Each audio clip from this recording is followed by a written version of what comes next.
بسم اللہ الرحمن الرحیم الحمد للہ الذی خلق الانسان علمہ البیان والصلاة والسلام على رسوله الذي أوتي جامع الكلام وعلى آله وأصحابه الكرام الذين بلغوا الأحكام بفصيح الكلام۔ آج دروس البلاغہ میں ہمارا 36 نمبر سبق ہے، جس میں ہم حکم کو یا کلام کو توابع کے ساتھ مقید کرنے کی آراز کے بارے میں پڑھیں گے۔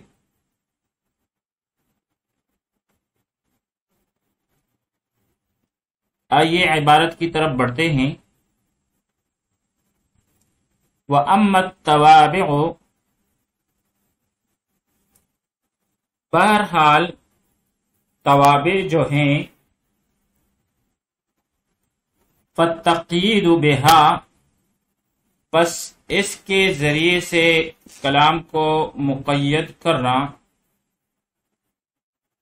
یکون للأغراض التي تقصد منها، یہ انہی آراز کے لیے ہوتا ہے جن کا ان کے ذریعے سے ارادہ کیا جائے،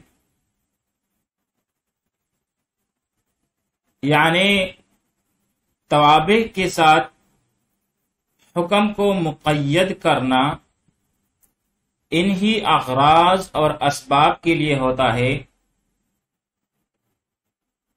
جو ان توابع سے مقصود و مطلوب ہوتے ہیں۔ یعنی توابع میں نعت، توکید، بدل وغیرہ شامل ہیں۔ ان میں سے ہر ایک کے اپنے اغراض اور مقاصد ہے، جیسا کہ آگے عبارت میں آ جائے گا۔ یہاں پر ہم تابع کی تعریف پڑھیں گے۔ تابع جو ہے ہر وہ دوسرا اسم ہے جو اپنے ماقبل اسم کے ایک ہی جہت سے اعراب میں موافق ہو۔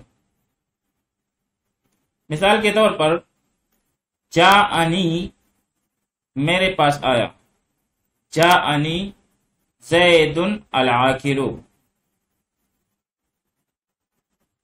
اب اس مثال میں العاقل جو ہے یہ زید کا تابع ہے، جبکہ زید جو ماقبل ذکر ہے وہ متبوع ہے۔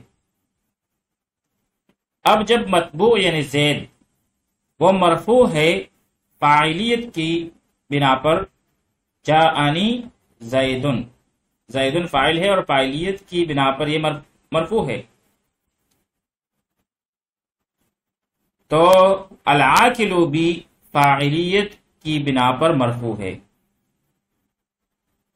جاءنی زید العاقل۔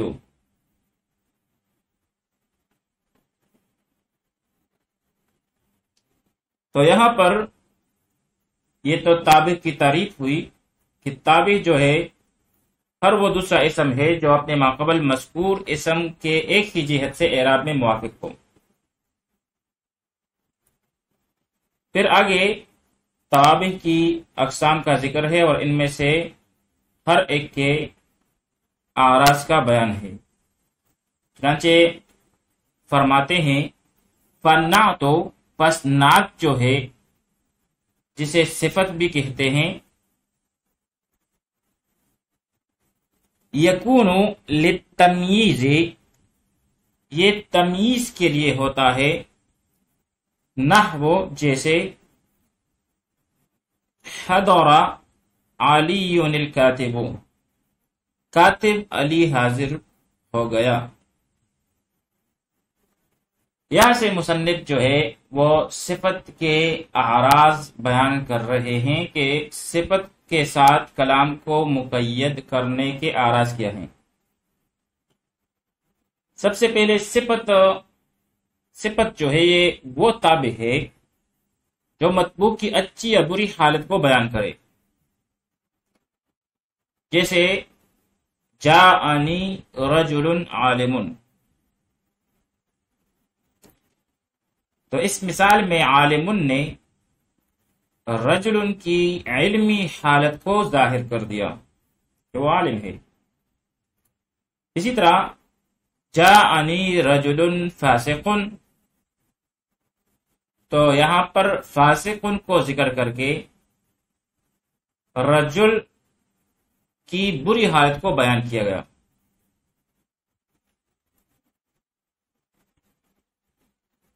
پھر صفت کے ساتھ حکم کو مقید کرنے کے اعراض میں سے پہلی عرض جو ہے وہ یہ ہے کہ تمییز کے لیے کلام کو صفت کے ساتھ مقید کر دیا جاتا ہے، یعنی صفت اپنے موصوف کو معدا سے ممتاز اور جدا کر دے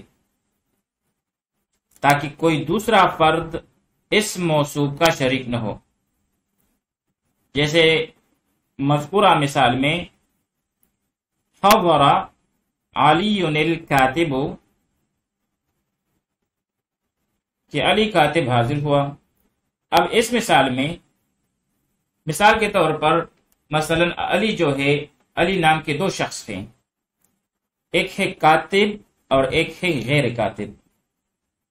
مثلا قاری ہے، دو اشخاص ہیں، دونوں کا نام علی ہے، ایک کاتب ہے اور ایک قاری ہے. تو بھائی جب آپ نے حضر علی الکاتب کہا کہ وہ علی آیا جو کاتب ہے، تو اس وصف نے، صفت نے، کاتب نے علی کو اس علی سے ممتاز کر دیا جو کہ غیر کاتب ہے، قاری ہے وغیرہ. اسی طرح جاءنی رجل عالم، عالم کو ذکر کر کے غیر عالم کو اس سے نکال دیا گیا اور اسے غیر عالم سے ممتاز کر دیا گیا.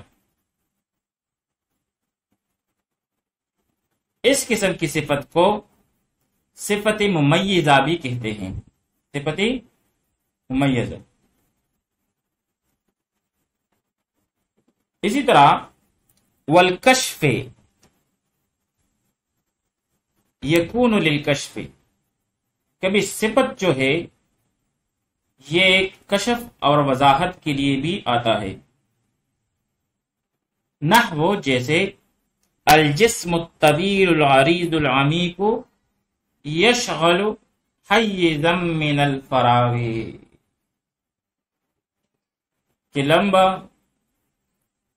طویل، العریض چوڑا، العمیق گہرا جسم، یشغل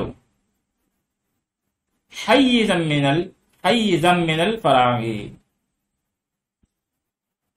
خالی جگہ کو گھیر لیتا ہے. تو اب یہاں پر جسم کے لیے تین صفات مذکور ہیں، الطویل، العریض، العمیق. تو یہ صفات جو مذکور ہے ان سے جسم کی تعریف اور وضاحت ہوتی ہے، جن سے موصوف اچھی طرح واضح ہو جاتا ہے. اسی طرح اگر ہم کہیں جاءنی زید الفاضل، تو اس مثال میں لفظ الفاضل اس نے زید کی وضاحت کر دی. پہلے زید میں اجمال تھا، یہ معلوم نہ تھا کہ کون سا زید آ رہا ہے، فاضل یا غیر فاضل. جب اس کی صفت فاضل کو ذکر کیا گیا تو اس سے وضاحت ہوئی. اس قسم کی صفت کو صفت کاشفہ کہتے ہیں. کاشفہ کشف سے، کیونکہ یہ وضاحت کے لیے لایا جاتا ہے، لہذا اس قسم کی صفت کو صفت کاشفہ کہتے ہیں. والتاکیدی، اور کبھی کبھار صفت کو لانے کا مقصد جو ہے وہ تاکید ہوتا ہے، نحو جیسے تلک عشرۃ کاملۃ، یہ پورے 10 ہوئے، مکمل 10 ہوئے، 10 روزے ہوئے۔ تو بھائی کبھی صفت کو لانے کا مقصد جو ہے موصوف کی تاکید اور تقریر ہوتی ہے تاکہ موصوف پختہ ہو جائے، لیکن یہ اس وقت ہوتا ہے جبکہ مسند الیہ اس وصف کے معنی کو متضمن ہو، جیسے تلک عشرۃ کاملۃ، اس مثال میں کاملۃ کو عشرۃ کی تاکید کے لیے لایا گیا ہے، لیکن اگر کاملۃ کو ذکر نہ بھی کیا جائے تب بھی عشرۃ سے 10 دن ہی مراد ہے، تو وہ لفظ عشرۃ پہلے ہی سے کاملۃ کے معنی کو متضمن تھا، تو کاملۃ کو صرف تاکید کے لیے لایا گیا۔ اسی طرح دوسری مثال جو ہے نفخۃ واحدۃ، اس میں نفخۃ میں جو تا ہے آخر میں یہ وحدت کے لیے ہے اور وحدت پر دلالت کرتی ہے، لیکن جب اس کے بعد واحدۃ کو ذکر کیا گیا تو اس نے وحدت والے معنی میں مزید تاکید پیدا کر دی۔ اس قسم کی صفت کو صفت مؤکدہ کہتے ہیں، صفت مؤکدہ، اس میں جس کی حالت جو ہے تاکید ہوتی ہے۔ اسی طرح والمدح نحو حضر خالد الہمام، اور کبھی صفت جو ہے اس کے ساتھ کلام کو مقید کرنے کا مقصد جو ہے وہ موصوف کی مدح اور ثنا بیان کرنا ہوتا ہے تاکہ موصوف کی مدح سرائی ہو، جیسے اس مثال میں حضر خالد الہمام کہ بلند ہمت والا خالد حاضر ہوا۔ اب اس مثال میں الہمام کو موصوف کی تعریف اور ثنا کے لیے لایا گیا ہے۔ اس کی دوسری مثال وہ تسمیہ ہے، بسم اللہ الرحمن الرحیم، اس میں الرحمن اور الرحیم مدح اور ثنا کے لیے لایا گیا ہے۔ ایسی صفت کو صفت مادحہ کہتے ہیں، صفت مادحہ۔ اسی طرح وَالذَّمِّ میں نحو وَامْرَأَتُهُ حَمَّالَةَ الْحَطَبِ، حَمَّالَةَ الْحَطَبِ،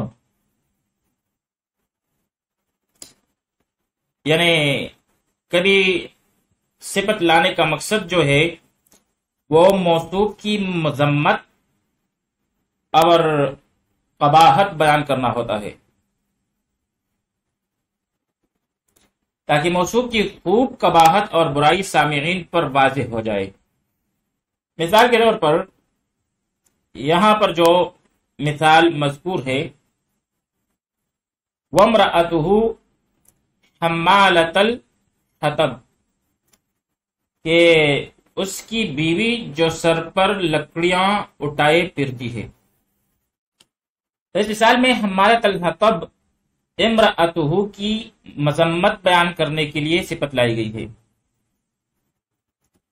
اسی طرح دوسری مثال جو اکثر پیش کی جاتی ہے وہ ہے اعوذ باللہ من الشیطان الرجیم۔ تو اس مثال میں الرجیم صفت ہے الشیطان کے لیے، اور مقصود اس سے شیطان کی مذمت بیان کرنا ہے۔ اس قسم کی صفت کو صفت ذامہ کہتے ہیں۔ اسی طرح وَالتَّرَحُّمِ نَحْوُ ارحم الی خالد المسکین،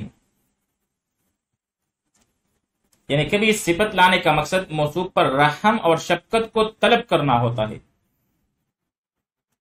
تاکہ سامع موصوف پر رحم اور شفقت کا معاملہ کرے.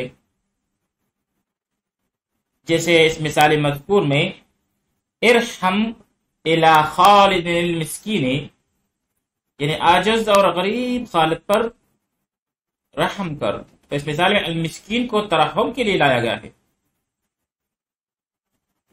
اس لیے کہ المسکین کا لفظ ہی یہ بتلا رہا ہے کہ موصوف بہت ہی لاچار اور مجبور ہے، اس کے ساتھ مہربانی والا معاملہ ہونا چاہیے. تو یہاں تک جو ہے یہ نعت یعنی صفت کی بحث ہوئی.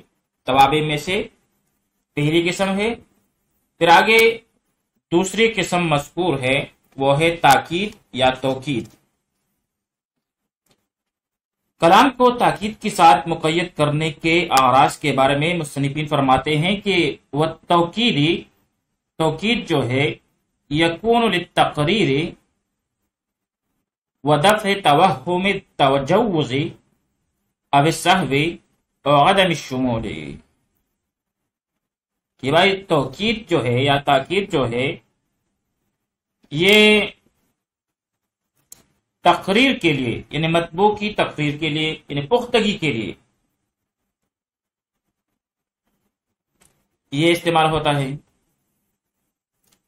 اور اسی طرح وَدَفْعِ تَوَہُّمِ التَّجَوُّزِ، یعنی مجازی معنی کے وہم کو دور کرنے کے لیے کہ مطبوع سے جو مجازی معنی ہے وہ معنی دور ہو جائے، اس کا توہم دور ہو جائے.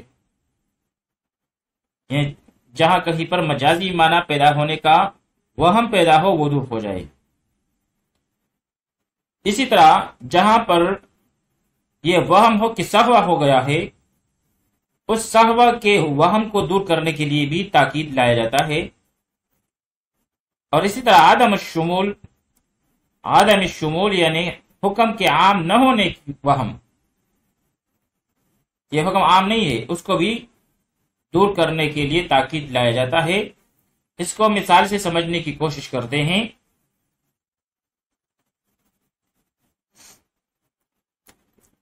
نحو جیسے زارنی، ملاقات کی مجھ سے، الامیر، امیر نے، نفسہ خود ہی. تو اب یہاں پر زارنی الامیر نفسہ، الامیر جو ہے یہ فاعل ہے، یہ مطبوع ہے، اور نفسہ اس کے لیے تابع ہے.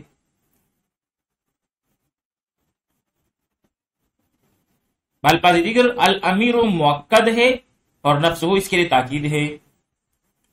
تو اس مثال میں محل استشہاد جو ہے وہ نفسہ ہے.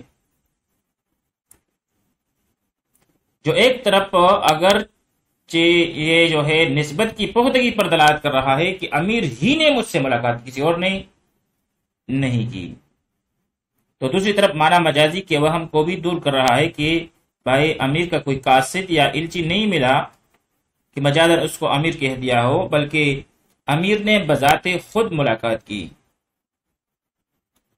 اسی طرح اس سے سہو کا احتمال بھی دور ہو رہا ہے کہ مجھے الامیر کہنے میں کوئی شک نہیں ہوا ہے، بلکہ یقین سے کہہ رہا ہوں کہ امیر ہی سے میری ملاقات ہوئی ہے.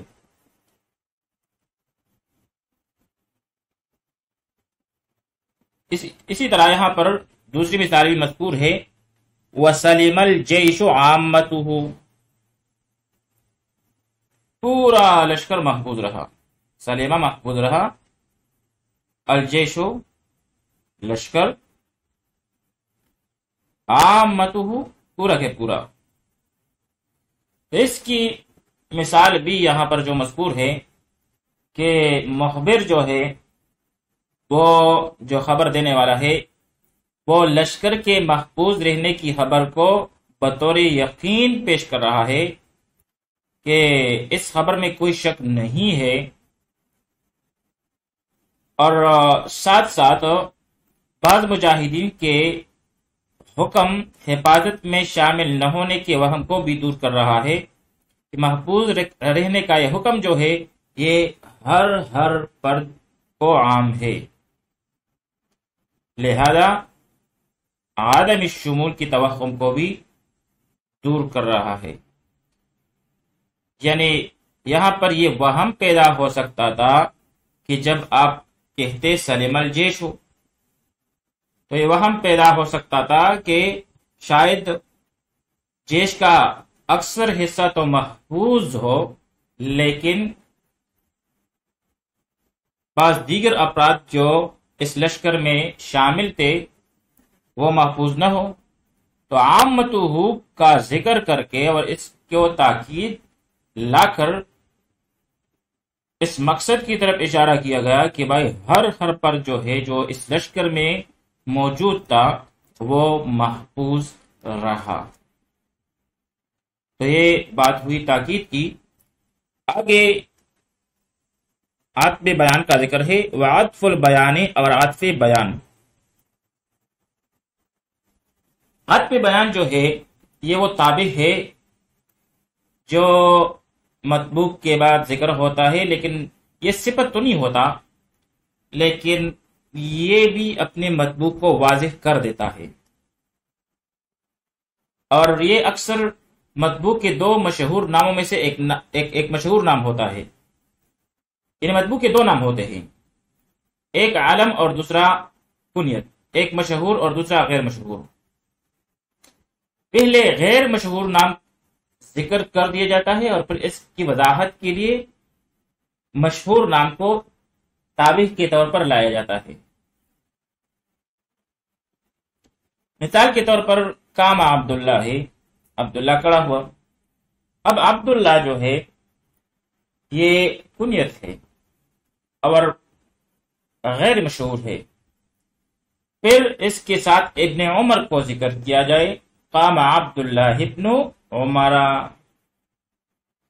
تو ابن عمر جو ہے وہ زیادہ مشہور ہے، لہذا یہ عطف بیان ہے. عبداللہ مطبوع ہے اور ابن عمر جو ہے یہ اس کے لیے تابع ہے، یعنی عطف بیان. اب عطف بیان کے ساتھ حکم کو مقید کرنے کی وجوہ اور مقاصد کیا ہیں. چنانچہ فرماتے ہیں یکون لمجرد التوضیح نحو اقسم باللہ ابو حفص عمر، کہ عطف بیان جو ہے یکون لمجرد التوضیح، محض توضیح کے لیے بھی، صرف توضیح اور وضاحت کے لیے استعمال ہوتا ہے. عطف بیان کے ساتھ حکم کو مقید کرنے کا مقصد کبھی مطبوع کو واضح کرنا ہوتا ہے کہ عطف بیان سے مطبوع کی وضاحت ہو جاتی ہے. جیسے اس مثال میں اقسم باللہ، اللہ کی قسم کھائی، ابو حفص نے، عمر یعنی عمر نے. اب اس مثال میں ابو حفص حضرت عمر رضی اللہ تعالیٰ عنہ کی کنیت ہے، مگر غیر مشہور ہونے کی وجہ سے صرف ابو حفص کہنے سے اس کا مصداق جو ہے واضح نہیں ہوتا. لہذا آگے عمر ذکر کر کے، عطف بیان ذکر کر کے اس کے مصداق کی وضاحت کی گئی. یہاں پر عالم جو ہے وہ زیادہ مشہور ہے کنیت سے، تو جو زیادہ مشہور ہے عمر، اس کو بعد میں ذکر کیا گیا تاکہ ماقبل میں جو ذکر ہے جو کم مشہور ہے اس کی وضاحت ہو جائے.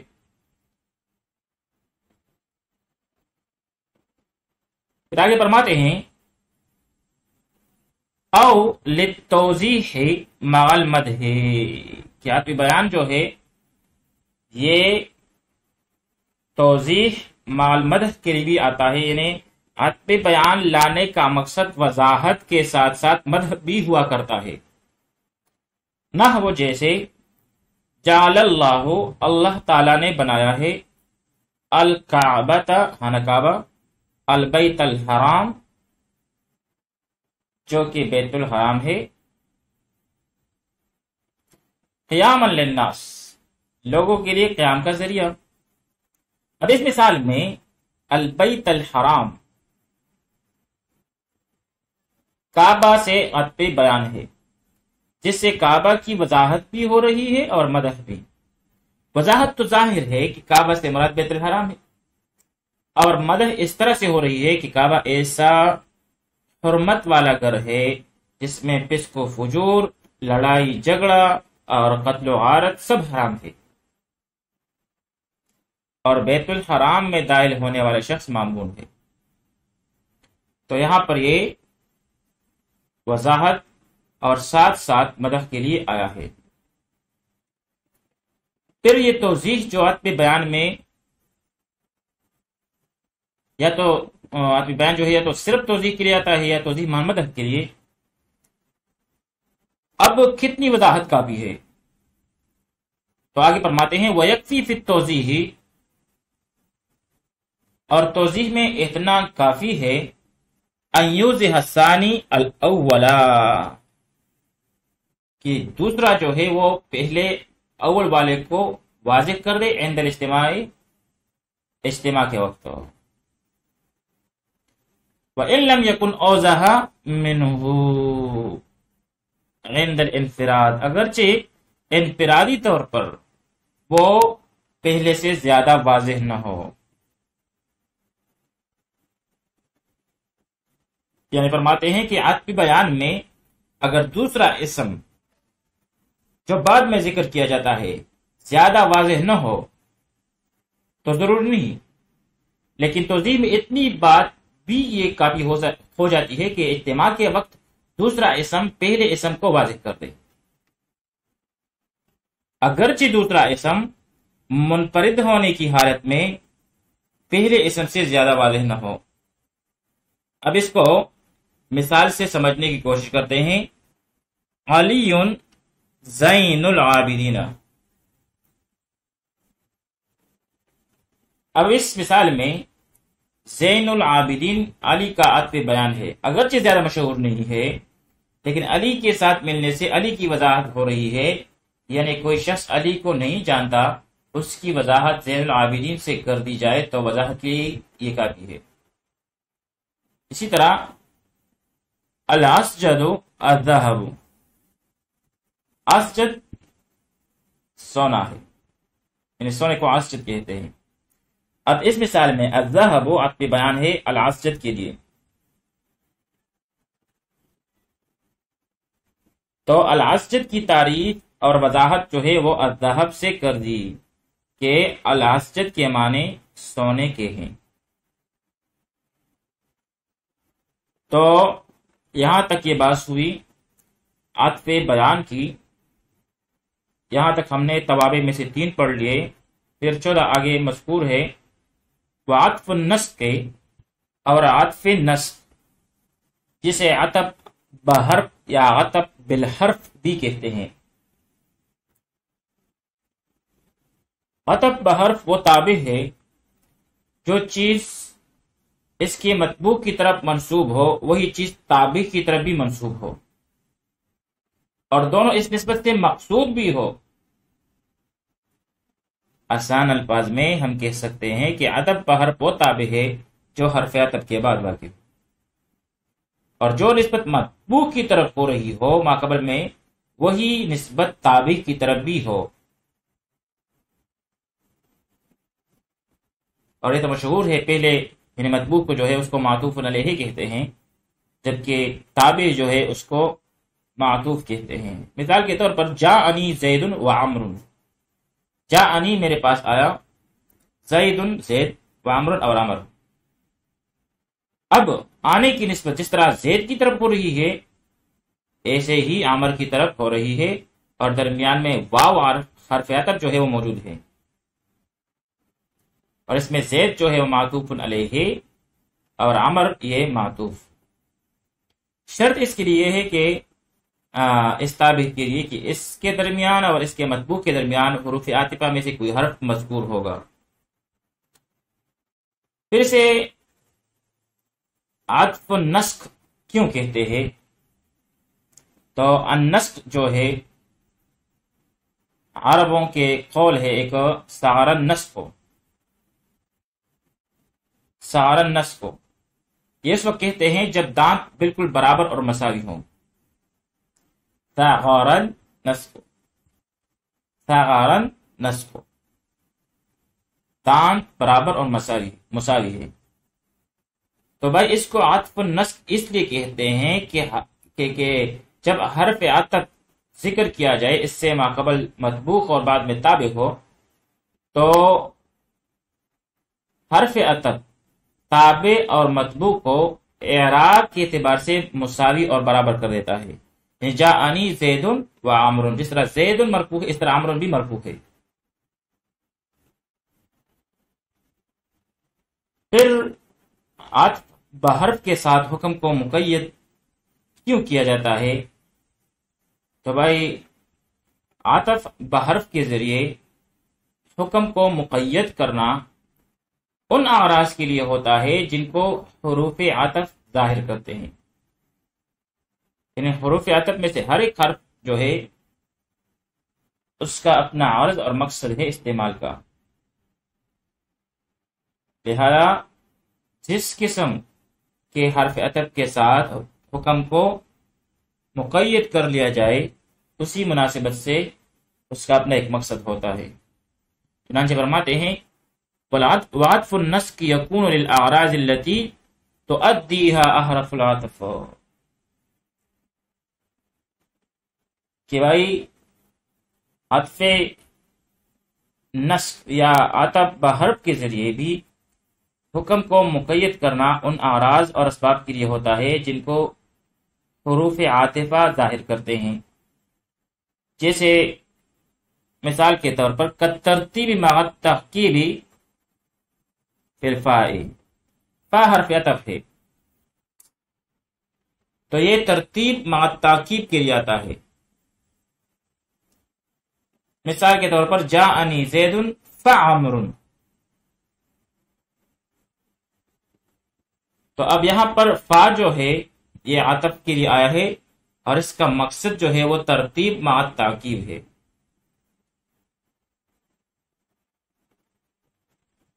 یعنی پا نے اس بات کا فائدہ دیا کہ یہاں ترتیب ہے، پہلے زید آیا پھر عمر آیا بعد میں، اور ساتھ ساتھ تعقیب کا بھی یہ فائدہ دے رہا ہے کہ زید کے فوراً بعد عمر آ گیا بغیر مہلت کے۔ تو فا حرف عطف کو استعمال کر کے دو فوائد جو ہیں وہ حاصل ہوئے، ایک ترتیب کا اور دوسرا تعقیب کا۔ جاءنی زید فعمر، یعنی زید کے فوراً بعد جو ہے عمر بھی آ گیا۔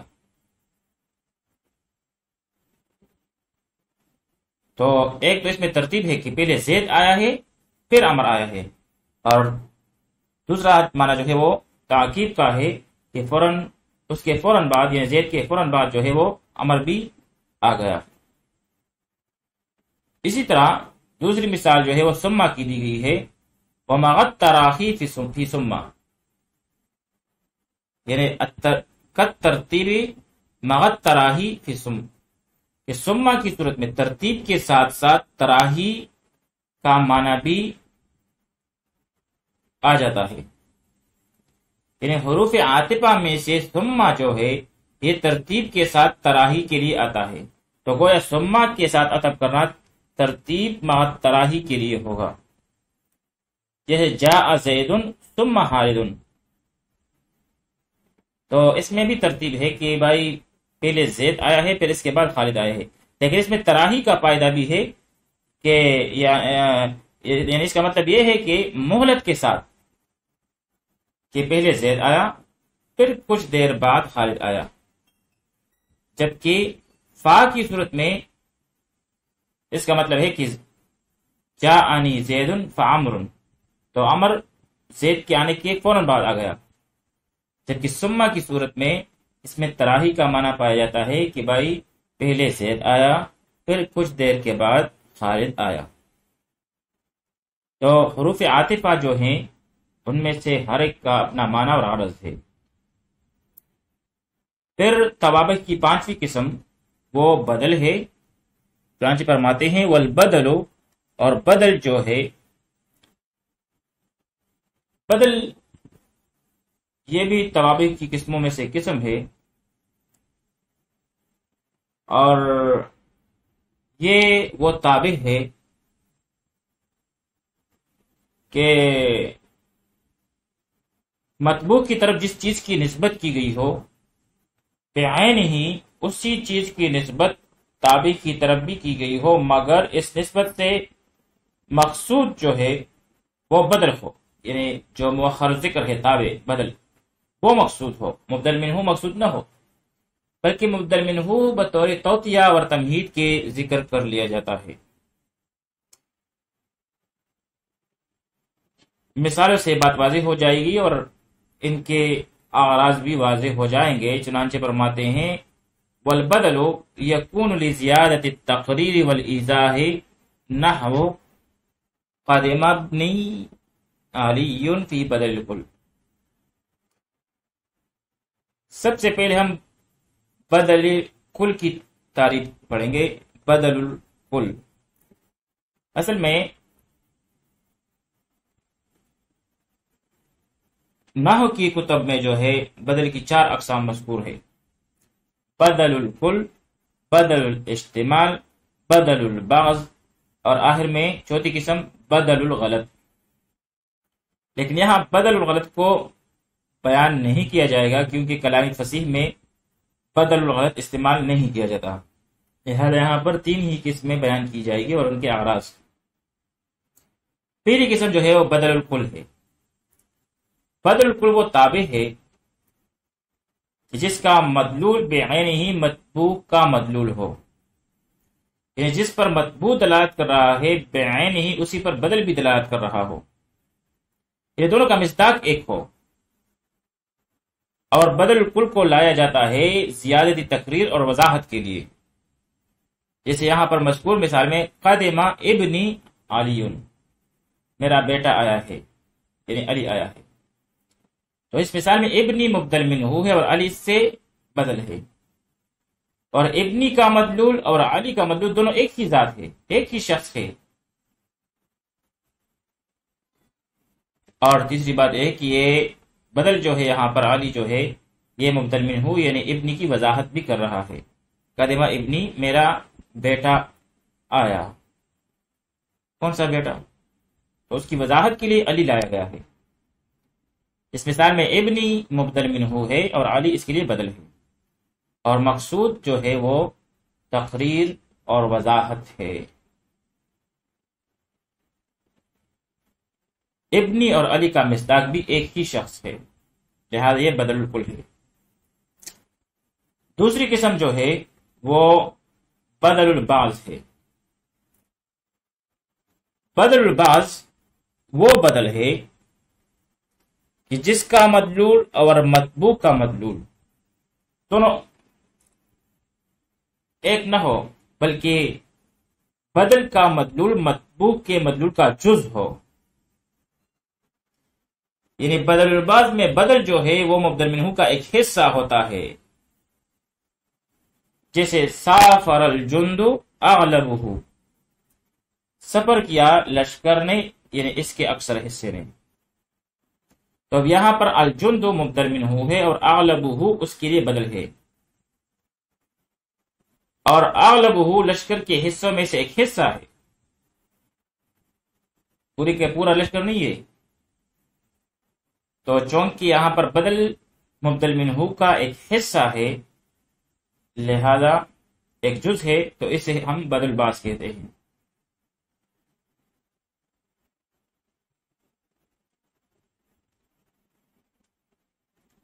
تو یہاں پر بھی یہ وضاحت اور پختگی کے لیے آیا ہے، یعنی بدل کا مقصود جو ہے وہ وضاحت اور پختگی ہی ہوتی ہے، خواہ وہ بدل الکل کی صورت میں ہو، بدل البعض کی صورت میں ہو، اور آگے ذکر ہے بدل الاحتمال کی صورت میں ہو، جیسے وَنَفَعَنِي الْأُسْتَاذُ عِلْمُهُ فی بدل الاحتمال۔ بدل الاحتمال بدل کی تیسری قسم ہے، اور یہ وہ بدل ہے کہ جس کا مدلول جو ہے مطبوع کا متعلق ہو، یہ جو مطبوع کے متعلق پر دلالت کرے۔ یہ بدل الاستعمال وہ بدل ہے جس کا مبدل منہ سے کچھ لگو یا تعلق، جیسے اس مثال مذکور میں نفعنی الاستاذ علمہ، نفعنی الاستاذ علمہ، اب الاستاذ مبدل منہ ہے اور علمہ اس کے لیے بدل استعمال ہے، اور اس کا الاستاذوں کے ساتھ تعلق اور لگاؤ ہے، اور ساتھ ساتھ علمہ اس بات کی بھی وضاحت کر رہا ہے کہ بھائی مجھے استاد کے علم نے فائدہ دیا، مجھے استاد نے فائدہ دیا، اس کے علم نے مجھے فائدہ دیا۔ تو بدل کی صورت میں جو تینوں اقسام ہے، بدل الکل، بدل البعض اور بدل الاستعمال، ان تینوں کا مقصد جو ہے وہ تقریر یعنی پختگی اور ایضاح یعنی وضاحت ہے۔ یہاں تک باب خامس جو ہے الباب الخامس پھر اطلاق و تاکید یہ ختم ہوئی اللہ تعالیٰ کے فضل و کرم سے۔ اگلی ویڈیو میں ہم جو چھٹا باب ہے قصر کے بارے میں، اس کے بارے میں انشاءاللہ تعالیٰ پڑھیں گے۔ وصلی اللہ تعالی علی خیر خلقہ محمد و آلہ و اصحابہ اجمعین۔